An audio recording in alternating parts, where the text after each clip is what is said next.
In this video, we are going to further take a look at domain and range.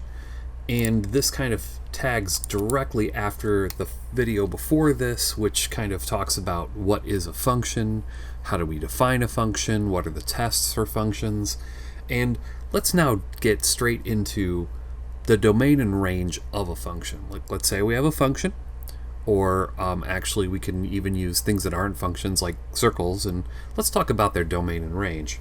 And as we learned before, the domain is the big set X made of X elements.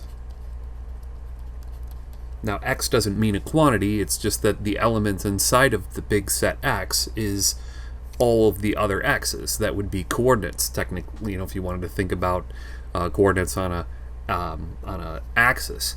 The range will then be the set Y made of Y elements.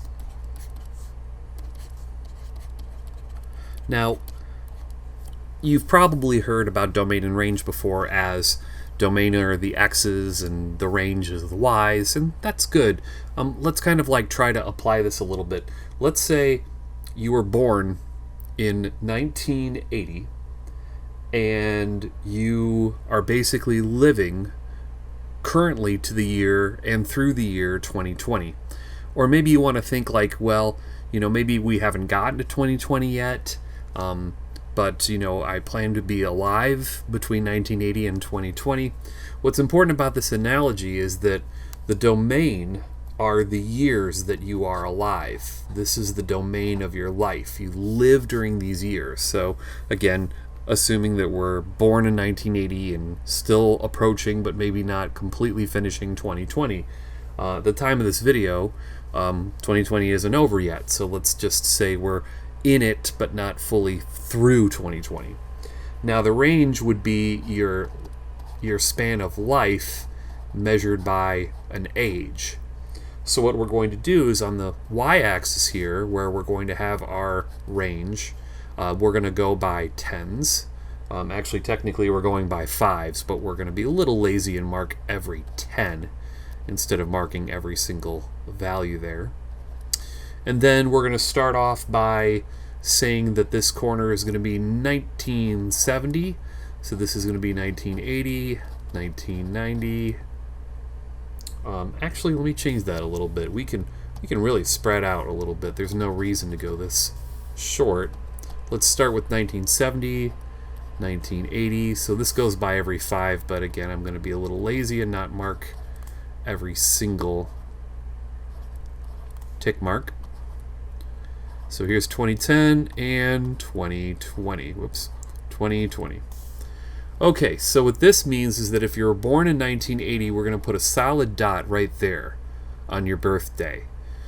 You now gain, for every year of domain, you have a year of your range. So for every year, you gain an extra age to your life. So that means at 10 years later, you're going to be having your 10th birthday at 1990, your 20th birthday at 2000, at 2010, 30th birthday, and 2020, your 40th birthday. And this would be created with a straight line, as straight as I can make it, as I'm trying to make it. But this is your domain and range. The domain is when you are alive, and the range are the years that you've lived, or the age that you have lived. So the interval notation starts off with where you begin, and you begin in 1980, and it's separated by a comma, and we're going to go through the year, but not completely finishing it in 2020. So that dot that I put there is a solid dot. I need you to modify it to look like an open dot now, because we're not technically through the year, we're just actually at it but haven't completed it. In mathematics, we would treat this as not touching 2020, so this would be 2019.9 repeating. Technically, that would round up to 2020, but it's this idea of being infinitely close but not touching. So the 1980 would get this hard bracket because we're literally starting here at this moment. and the 2020 would get a soft parenthesis. So the interval notation says the domain is going from, and let's put a D for domain, the domain is going from 1980 to 2020, but for this analogy we just want to introduce this concept of open circles versus closed circles and hard parentheses versus soft parentheses. Now the range is going to be on our y-axis, and our lowest spot on the y-axis here would be 0, and we're going to go to 40 years old, but we haven't fully completed it yet, so we're going to put a little soft parenthesis there and a hard parenthesis here. Now the set notation, which the book will call inequality, but I feel taking it just one step further for the set notation, this is really going to help you out the further along you go in mathematics, and I prefer set notation or inequality notation the more exclusions we see, and we'll talk more about that in this section. So let's talk about how is set notation, how does it, well, it tells the same, it conveys a lot of the same information except that it looks different. The first thing we need is this kind of curly parenthesis here, and if you're a fan of classic horror movies, this kind of looks like Alfred Hitchcock's profile. And you should really, if you like that kind of cool stuff there, check out some Alfred Hitchcock movies, like, Rear Window is a fun one. Okay, so with that in mind, I've got the set notation here, and I'm going to have X knocking on the door. Now, this setup here is to say that I'm speaking about the X values, and so X is a part of the set, and it goes from 1980 all the way to 2020. You'll notice I left a pretty large amount of space in here, and also on the other side of the set notation to close it off, I did a mirror image of that beautiful curvy parenthesis. Now what goes between these two values is all the possible values of X, because you're living between 1980 and 2020 continuously with no gaps.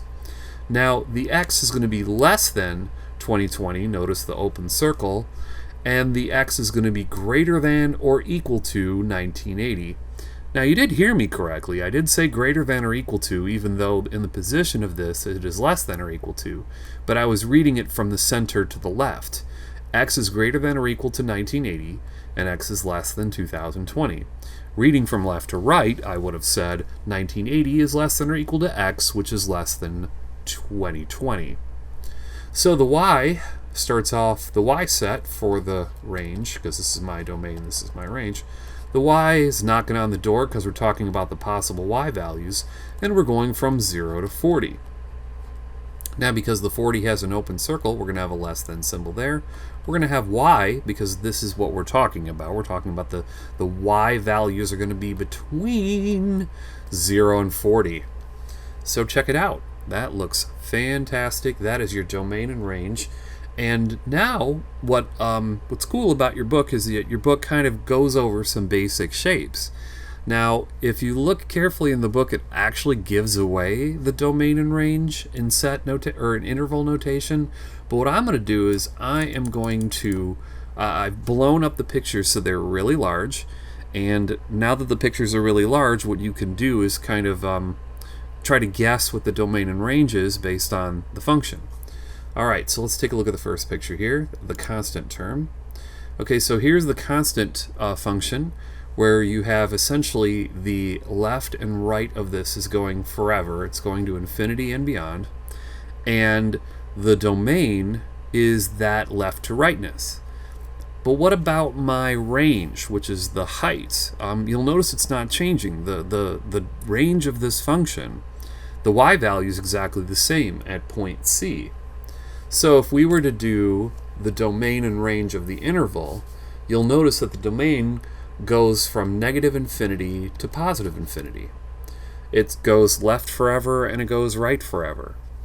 Now, what kind of brackets do these need? Well, they need soft parentheses, because just like in the open circle where you're never going to touch it and you get infinitely close but never going to touch that actual number, well, in this interval notation, you're never ever going to actually grab infinity. You're never going to get a hold of or arrive at positive infinity either. So that's why you need parentheses. Don't ever put brackets around infinity and negative infinity. Now the range starts at C. That's the y value at that constant function. And it goes to c. There's actually no difference. But an interval needs a start and an end point, and even if the start and the end point is exactly the same, it just tells you that it is the same, and we need hard brackets on these. And we need hard brackets because you actually can hold the c value. You can actually be at that value. Now the set notation, I'll be honest, we're going to make the set notation short in this case. I have seen books and people write the set notation where x belongs to the set of all real numbers, so x knocking on the door, x is an element of the real number system. We're going to make this easy on ourselves, okay? We're going to use a letter R and put a line vertically through the R like a dollar symbol, and that's going to indicate that the set of the domain can be any real number. As long as you're not making up a number, it's there. And the range is going to be just the letter C. Now you'll note that I didn't even have to say y is knocking on the door because this is a set with a single element. So that's all you need. A set can be contain an infinite number of elements. Like before, there's an infinite number of elements between 0 and 40. You can think of all kinds of fractions and decimals and weird rational numbers between 0 and 40, and even irrationals if you want to get that bizarre. So if you're just saying that this flat equation right here is always going to be C, then that's your set. Your set is just C. The y value is and will always be C. And that's the constant function. Now let's look at the identity function for a linear. This is where x is equal to y and y is equal to x. So you could graph this in your graphing calculator just by typing in y equals x and hitting graph, making sure that you've got a standard window. Well, does this go infinitely left and infinitely right? It sure does. How about infinitely vertical and infinitely vertical in the negative direction? It sure does. So this is pretty straightforward, right? The domain of this is going to be from negative infinity to infinity for the domain and the range. What about this? What about the set notation for that? Well, that's just going to be real values all around. It means that the x's are all reals and the y's are all reals. Now let's take a look at the next example. A little tougher one. This is the absolute value version.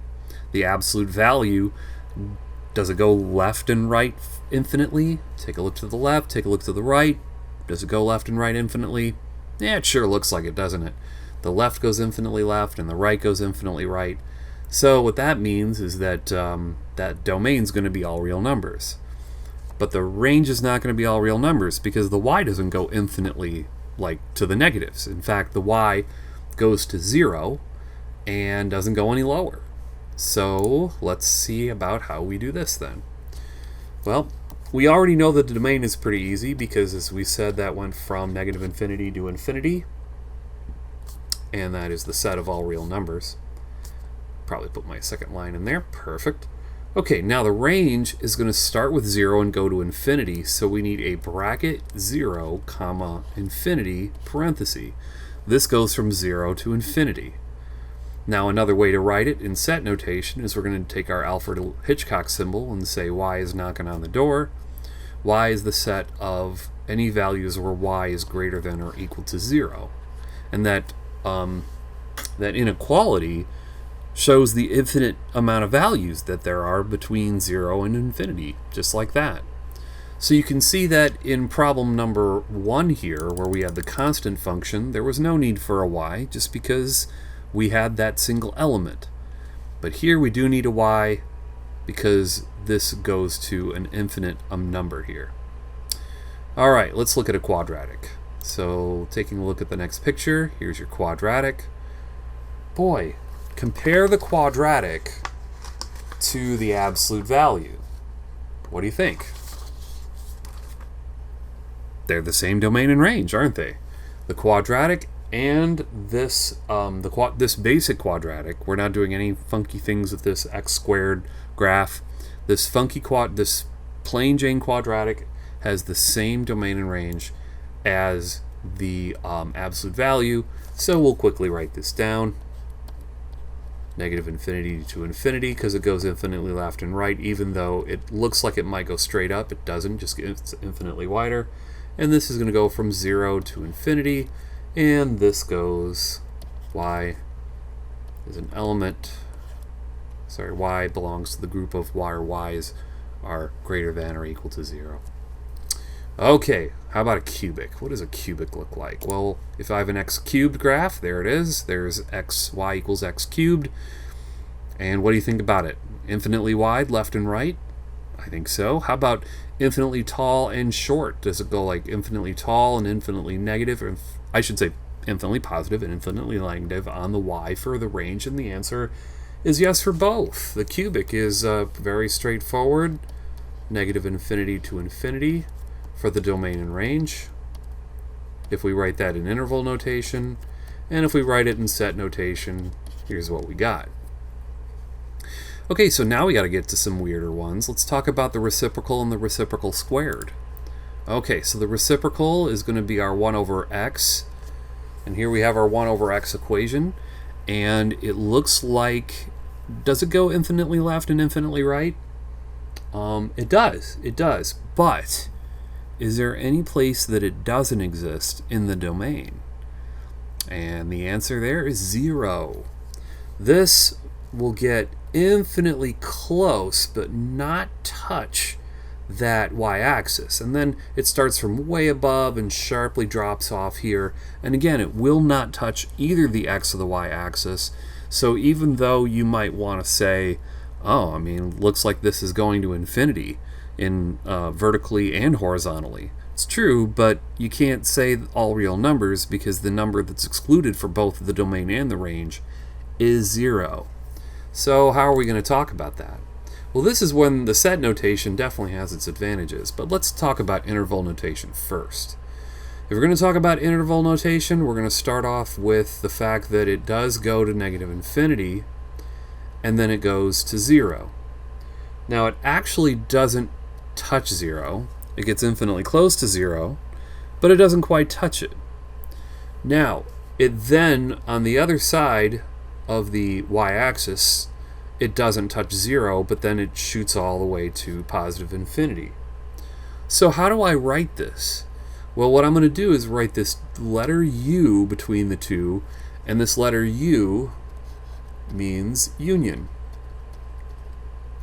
And the union has this word or attached to it, which means that the reciprocal domain is either between negative infinity and 0, or it's between 0 and infinity.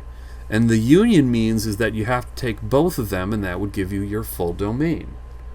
Now the range is exactly the same, because now we're looking at the x-axis by comparison. So look at our x-axis. It looks like this goes to negative infinity on my range, but it will never cross this line. And then if we go to the other side, this does go to positive infinity on my range, but never goes to 0. That's going to get infinitely close, but not touch. So my range is going to be the same thing. Negative infinity to 0, union, 0 to infinity. Great. So now we're going to talk about set notation. Now, remember how I said set notation is actually better here? And it is, because what I get to say is that it's everything but 0. So check this out. The set of x values is when x isn't 0. And that's it. Look at that beautiful simplicity of that set notation. It's just saying, look, x can be anything. It's just not zeros. It's kind of like me in ordering pizza. It's like, hey, no veggies. Yeah, I'm the weirdo. I don't like any veggies, and don't slip no pineapple on that pizza. I guess maybe that should be no fruits or veggies. I guess that'd be 2 elements. Anyway, so the range is going to be y is not 0 either. So we are really in the second part of this video going to see some very tricky interval notations when we have exclusions like this. So let's finish up this worksheet here by doing 4 more examples. Let's look at the reciprocal squared. So here's the reciprocal squared, the 1 over x squared. And if we have 1 over x squared, check it out. It really does look like the domain goes to negative infinity and positive infinity, but that is, as you see there, it's going to not be 0. So this is another situation where the domain is anything but 0. Let's go and write that. So how would I write the domain is anything but 0? Well, in interval notation, it goes from negative infinity to 0, but never touches 0. And it's the union of 0, infinity. Now, if you do see your friends screw this up and they put hard brackets here, the union of a negative infinity through 0 and 0 through infinity would just be all real numbers. So you need to have these as soft parentheses. Now, in terms of set notation, we've done this before. This is where x is not equal to 0. All right, so the range is not going to be the same as the problem before it. Let's take a look here. Does the range go to positive infinity? It sure does. Does the range go to negative infinity? It doesn't. Actually, it kind of flattens out and it will get infinitely close but never touching 0. So this is a situation where the y value never touches 0 but gets infinitely close to it, but does go to infinity. And so there's my interval notation. In terms of writing that as a set notation, y is knocking on the door and y is greater than 0. Notice I had to be very careful there. I couldn't write greater than or equal to 0 because it never touches 0. Alright, so 3 to go here. We have the square root function. Let's take a look at that. Here's the square root function. It's not that tricky plus or minus square root function that is above and below the x-axis here. It's just the square root function, y equals square root of x. Where does this start for the domain? It literally starts at 0. The square root of 0 is 0, and that makes sense, and this will get infinitely big to positive infinity on the domain, and that's apparent because even though it does look like it's going to flatten out, it won't. It'll just get infinitely far to the right. And in fact, if we want to kind of tie in the domain, as you might, or the range, as you might feel, well, doesn't the range kind of flatten out? Nope, gets infinitely tall. It just looks like it's going to curve and flatten, but it doesn't. It's just an infinitely big arc that will get infinitely big positively on the x and positively on the y. So both the x and the y go from 0 to infinity, and it literally can be 0. Square roots can be 0. You can have the square root of 0. So our interval is going to be from 0 to infinity for my domain and 0 to infinity on my range. And that means that my set notation is going to be x greater than or equal to 0. Don't forget the equal to. Oops.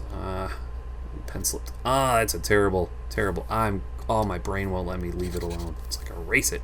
Make it better. It's not like these videos will be up forever. Okay, they will probably be up forever. Y knocking on the door where y is greater than or equal to 0. Alright, because that 0, 0 can exist as you have, and you can look at it on the table. You type this into your calculator as y equals square root of x. You see the first table value that isn't an error is 0, 0. Alright, we got one more picture and then we got one more problem and we'll be done here for this first part of the video. So here's our last picture to look at. This is the cube root, and the cubic root, now it does look like this is a vertical line, but it actually doesn't get exactly vertical. There's only 1 pixel there at the origin. And what do you think? Does this look like it goes infinitely positive and negative on the x-axis and infinitely positive and negative on the y-axis? You would be correct. We're going to end in with the book example with a nice one from negative infinity to positive infinity for the domain and range. And we're taking the shortcut by just saying real for my domain and range and set notation. Okay, so what about this last problem? Well, this last problem in this worksheet here in this video, we have another part here to talk about exclusions, but in this worksheet here, this is the unit circle. It's a circle with radius 1. So here's your circle. It has a radius of 1 on the x and a radius of 1 on the y, which means it also goes to negative 1 on the x So I might as well just put some dots in here and say what I'm talking about. This is the point 0, 1, but it's 1 high there and -1 high here. So what's its interval? The domain goes from -1 to 1, and look at those hard brackets there. Isn't that awesome? Just means I go solidly from -1 to 1, and the range is exactly the same, even though we're talking about y's instead of x's. So that distinction is brought out clearly in the set notation, where we're going from -1 to 1, and my x is going to be, whoops, I put that a little bit too far in the middle. Sorry about that. So my x is going to be greater than or equal to -1 and less than or equal to 1. Again, you see how I read that? I read it backwards. X is greater than or equal to 1, which is true because my x just has to be between -1 and 1. Close that set notation off, and let's do one more to end the video. So y, knocking on the door, between -1 and 1 as well. And notice I said between here. Doesn't it look like the y is between the -1 and 1? Isn't that beautiful? That is something that's pretty awesome.